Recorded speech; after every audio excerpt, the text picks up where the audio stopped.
1 cup పంచదార,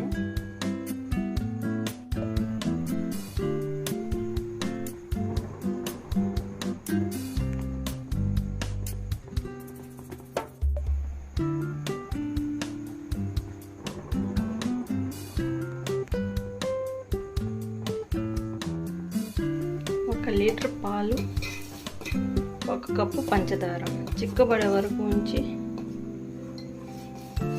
sugar వేయాలి.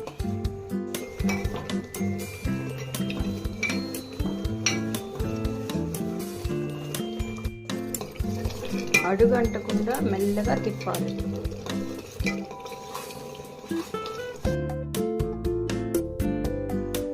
Ready.